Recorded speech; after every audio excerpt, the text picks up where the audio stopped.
Get it on the flow. Get it on the flow. But gray vampire love interest. Gray vampire love. Okay, the tropes that I want. Trad might be working. Is a touch of darkness an indie book?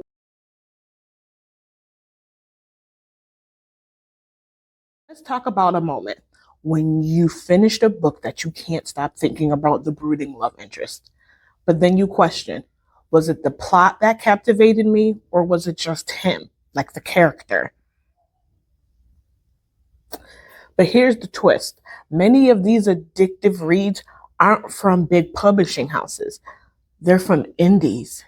Their stories are being delivered in a way that deeply resonates with their readers.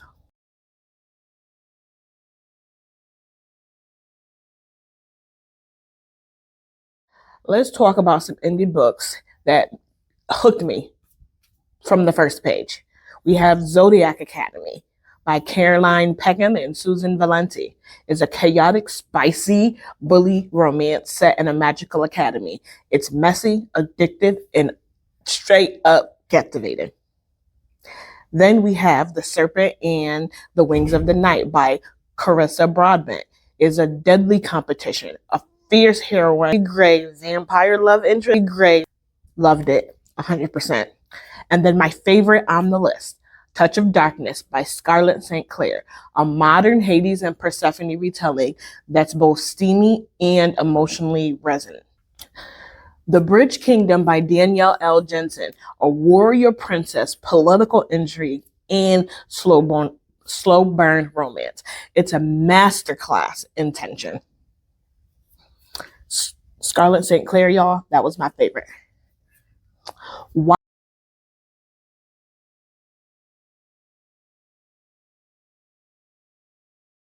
indie fantasy? Why is it thriving?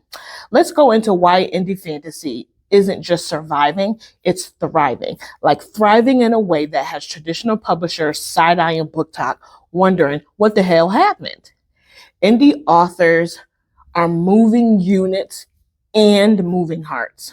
One, they're giving the people what they want. They want indie authors aren't playing by the gatekeepers' rules. They're writing for the readers, not for marketings, not for conference rooms. That means the tropes we love, enemies to lovers, forbidden romance, magical academies, morally gray character. Yes, please. Okay, the tropes that I want, y'all with me though, right? It has the pacing that we crave. Kiss by chapter 3, Spice by chapter 5. Yes, they understand the assignment. Actual diversity, not token side characters, but leads who have Black, brown, queer, neurodivergent, disabled, front and center. I'm seeing Black girls wielding swords, queer witches running kingdoms, girls with big feelings and big magic. That's not an accident. It's intentional. No watered down characters. Let's be real. Traditional publishers, sometimes they play it safe. Indie authors, they'll give you a traumatized anti-hero with a redemption arc and a villainous princess who starts a revolution, or a cinnamon roll assassin, and not once will they ask for permission. Trad might be worried about how risky a character will market. Indies are worried about how to make you cry. And guess what? Readers show up for that level of risk. Number 3, the covers are covering. Gone are the days of generic hoods and random daggers. Indie authors are putting money into cover design, illustrated, romantic, eye-catching, and trope-aligned. You know what you're getting from the artwork. The moment I see a glowing sword and a smirking man in black leather, yes, automatic pick. Side note here, we can have a conversation about AI art, about some independent authors not paying for cover designers, and all like the pitfalls of that particular section. If y'all want to get into it, I can make a whole video like we can get into it. But right now, let's stay with the highlights. Okay. Number 4, Faster publishing schedules. We're in the binge era. We don't want to wait 3 years for the sequel. We want it now. Indies are dropping multiple books a year and feeding their fandoms like full-time jobs, and it's working. Number 5, creative freedom equals better stories. As an indie author myself, this is everything. I write about women and girls who take up space and who are magical and messy, powerful and vulnerable. And nobody told me that I had to tone that down. I didn't have to explain why I had black leads or soften my female rage or fade to black when the tension or spice peaked. That's the creative power and creative control.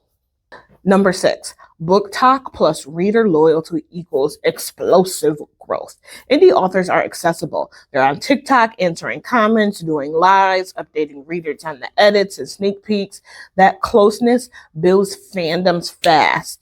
When your favorite indie drops a pre-order link, you buy it with your whole chest because you trust them. And let's be honest, indie authors are just hungrier. In my opinion, they're out here grinding, writing, editing, designing, marketing, and putting books out that leave us spiraling, annotating in the margins, and begging for more. So yeah, indie fantasy, it's not plan B anymore. For a lot of us, it's the main event. Yeah.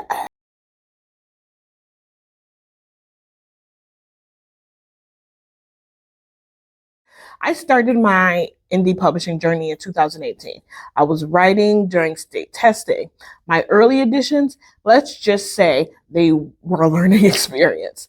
But through trial and error, I found my voice and embraced the freedom that indie publishing offers. I was sitting down during testing, y'all. I was like literally handwriting a book because during state testing, we can't have nothing. So I had a notebook, I had a pencil, and a pen. And by the time the state testing chunk of time, like the week or so was done, I had a book, or so I thought. I ran to Amazon and put that disaster out. And then I started getting feedback confirming that I had potential, but it was a disaster. I didn't do the work before I published. That was back in 2018. Since then, I have an editor. I have alpha and beta readers, paid ones that are on my team. My alpha, I'm looking for 2 replacement alpha readers if you're interested. I have a cover designer. I went to a self-publishing coach. So I have a social media manager. So I built up my team and I learned more about the business of writing. And then I also discovered that the business of writing isn't for me. I like to write, y'all. The writing is my thing.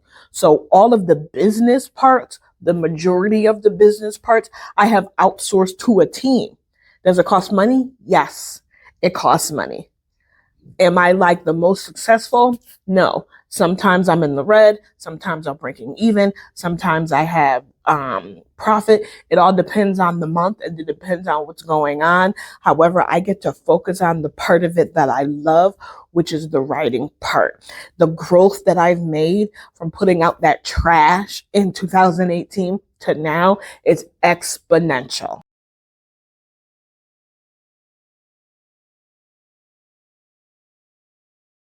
Let's talk about what it really takes to be an indie author. In 2025, yes, because it's absolutely possible. A bunch of us are doing it, but it's also a hustle, y'all. So if you're thinking, how do I even start? I got you. My tip 1, know who you're writing for or why. Before you write a single word, ask yourself, who is this for? Not just the demographics, but what are they looking for emotionally? What makes them feel seen? What's the kind of stories that they don't get enough of?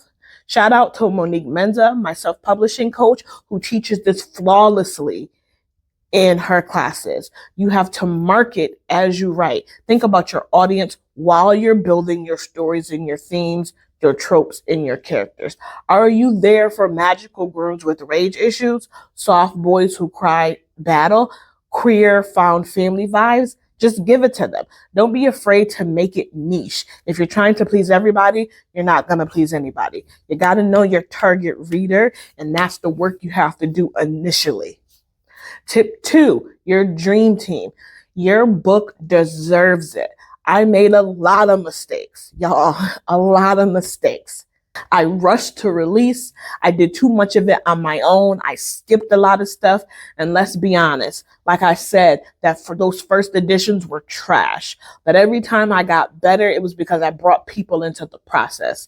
You need alpha readers. They are your early eyes. They help you shape, structure, plot holes, and tell you when something isn't working at the bones of the book.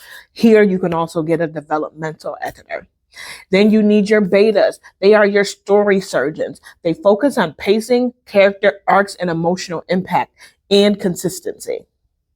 An editor. Y'all, please get an editor. Whether it's a developmental editor, like I mentioned before, or inline grammar type editor, you need fresh eyes. You need that professional to edit your work. Not AI, not Grammarly, an editor, guys. A professional cover designer. You know how we out here judging books by their covers, right? Readers absolutely do. I use pros on Reezy for this in Fever, and it's worth every penny.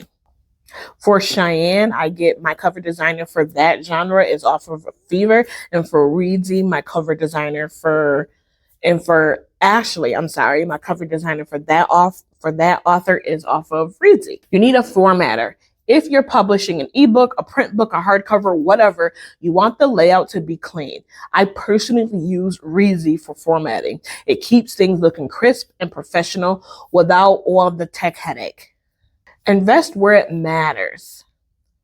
Treat your book like it's your brand, because it is. You don't need to spend thousands out the gate, but you do need to spend wisely. If you're choosing between a fancy promo box or professional editor, choose the editor. Between Canva covers or a custom design wins every time. Think long term. Your first book introduces readers to everything. Your tone, your professionalism, your promise as an author. Make that promise strong. Mine wasn't, y'all. Mine wasn't. Tip 4. Stand on your brand. Your brand is you. If you write romantic fantasy with fire queens and assassin girls who cry exactly once, own that. If you're spicy, soft, chaotic, dark, or all the above, lean into that. Readers connect with honesty. Monique calls this writing your truth, and I fully agree with that, especially for marginalized authors. We don't have to shrink ourselves or write safe versions of our stories to get published anymore. Indie gives us the keys to the kingdom.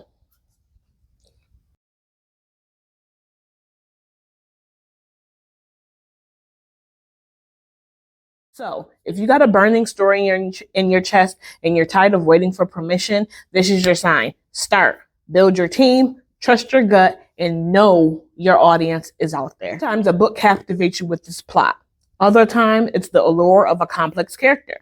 But when an indie book delivers both, that's magic. If you're considering the indie route, embrace the journey. It's challenging, but it's incredibly rewarding. If you enjoyed this video, give it a thumbs up, subscribe for more bookish content, and share your favorite indie authors and indie reads in the comments. Let's make our everlasting TBRs even longer and keep this conversation going.